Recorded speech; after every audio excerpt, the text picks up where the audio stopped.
Piensa, por ejemplo, en el caso de una niña de 3 años que no ha aprendido a compartir. Demuestra su comportamiento egoísta delante de sus padres, pero estos son demasiado buenos con ella para intervenir. Aunque para ser sinceros, lo que hacen es negarse a prestar atención, a admitir lo que está ocurriendo y a enseñarle cómo debería actuar. Desde luego que se sienten molestos cuando ven que no quiere compartir cosas con su hermana, pero fingen que todo está bien. Pero no está bien, porque más adelante acabarán gritándole por algo que no tiene nada que ver y ella se sentirá dolida y confundida, pero no aprenderá nada. Peor todavía, cuando intente hacer amigos, no lo conseguirá a causa de su falta de sofisticación social. A los niños de su edad no les hará ninguna gracia su incapacidad para cooperar, así que se pelearán con ella o irán a buscar a otra persona con la que poder jugar. Los padres de esos mismos niños observarán su torpeza y su mal comportamiento, y no la volverán a invitar para que juegue con sus hijos.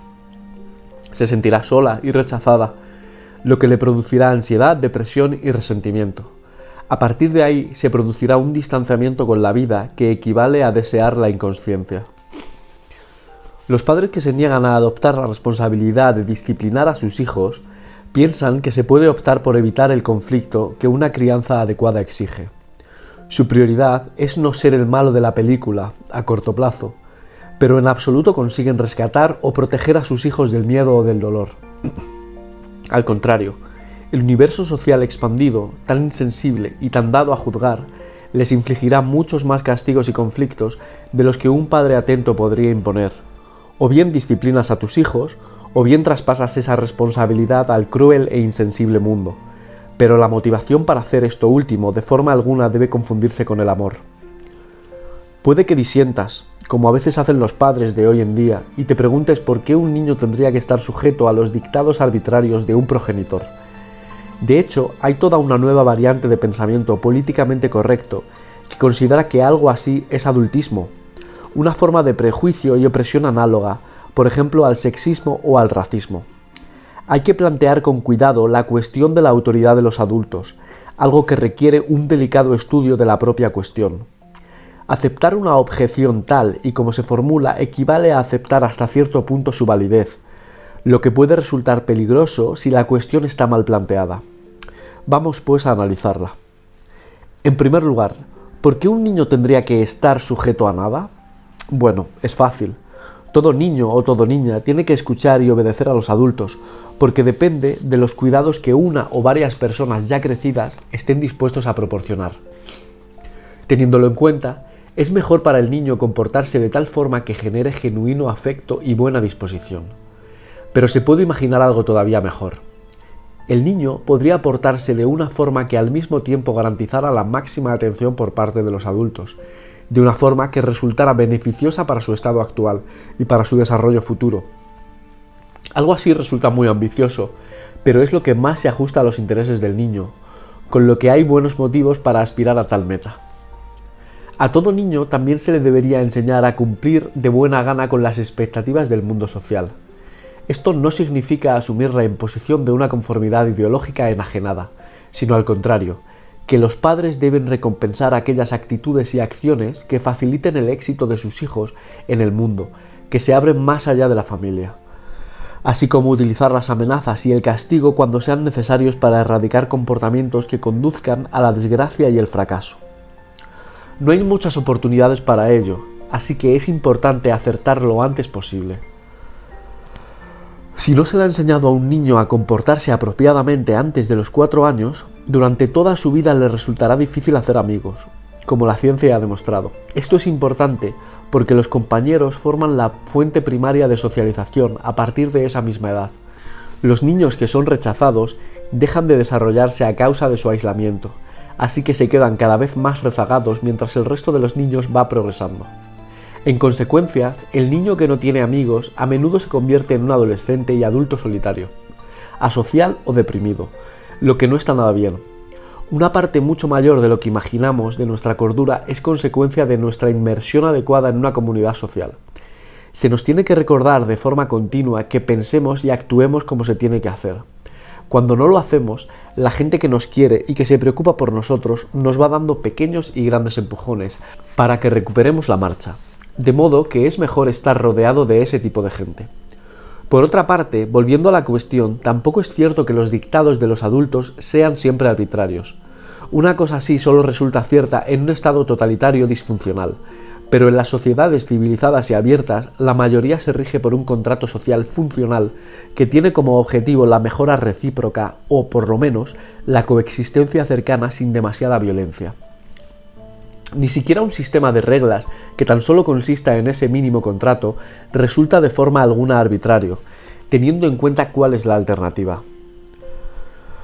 Si la sociedad no premia de forma adecuada el comportamiento productivo y cooperativo, si insiste en distribuir los recursos de forma manifiestamente injusta y arbitraria y permite el robo y la explotación, no tardará en verse afectada por el conflicto.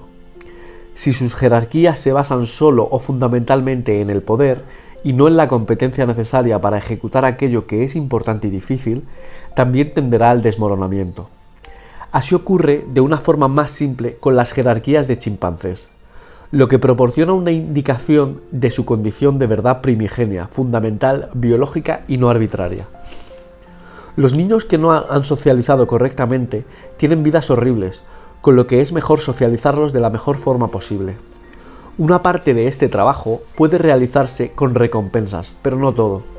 Así pues, no se trata de decidir si hay que emplear el castigo y la amenaza, sino de hacerlo de forma consciente y sopesada. Entonces, ¿cómo hay que disciplinar a los niños? Es una pregunta muy complicada, porque los niños, como los padres, presentan temperamentos muy distintos.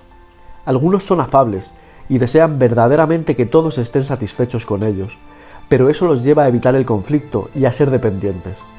Otros son más tenaces e independientes y quieren hacer lo que les apetezca, cuando quieran y todo el tiempo. Así pues, pueden ser provocativos, desobedientes y testarudos. Otros necesitan desesperadamente reglas y estructuras, con lo que se encuentran a gusto incluso en entornos muy rígidos. Los hay que tienen muy poca estima por lo predecible y por la rutina, totalmente refractarios a cualquier exigencia, por mínima que sea, relacionada con el orden. Unos tienen una imaginación y creatividad desbordantes, otros son mucho más concretos y conservadores. Todos estos rasgos constituyen diferencias profundas, importantes, profundamente influidas por factores biológicos y que resulta difícil modificar socialmente. Es una suerte que, habiendo de gestionar esta variabilidad, seamos herederos de una gran cantidad de reflexiones atinadas sobre el uso adecuado del control social. La fuerza mínima necesaria. Partamos de una idea inicial muy sencilla. No habría que poner más normas de las necesarias, o dicho con otras palabras, las malas leyes hacen que se respete menos las que son buenas. Esto viene a ser el equivalente ético e incluso legal de la navaja de Occam, la guillotina conceptual de los científicos que estipula que la hipótesis más simple es la preferible. Así pues, no hay que abrumar a los niños, ni a quienes intentan disciplinarlos, con demasiadas reglas, porque así solo se conduce a la frustración. Limita las reglas y después piensa en qué se puede hacer cuando no se respeta una de ellas. Resulta difícil establecer una regla general y válida para todos los contextos en los que se refiere a la severidad del castigo. Sin embargo, hay una regla muy útil que recoge la Common Law inglesa, el derecho anglosajón derivado del sistema medieval que se aplica en los territorios con influencia británica, y que constituye uno de los más grandiosos productos de la civilización occidental. Su análisis nos puede servir para establecer un segundo principio muy útil. La Common Law te permite defender tus derechos, pero solo de forma razonable. Si alguien irrumpe en tu casa y tienes una pistola cargada, tienes el derecho a defenderte, pero es mejor hacerlo en diferentes fases. ¿Qué pasa si se trata de un vecino borracho y desorientado? Fuego. Piensas, pero no es tan simple, así que en vez de disparar dices, alto, tengo una pistola. Si así no se consigue ninguna explicación ni la retirada, puedes ponderar la conveniencia de un tiro de advertencia. Y después, si el intruso sigue avanzando, puedes apuntarle a la pierna. No tomes todo esto como una asesoría legal, no es más que un mero ejemplo. Puede echarse mano de un único principio, brillante en su carácter práctico, para generar todas estas reacciones progresivamente más severas, el de la fuerza mínima necesaria. Así que ahora ya tenemos dos reglas generales de disciplina. La primera limita las reglas, la segunda utiliza la menor fuerza necesaria para aplicarlas.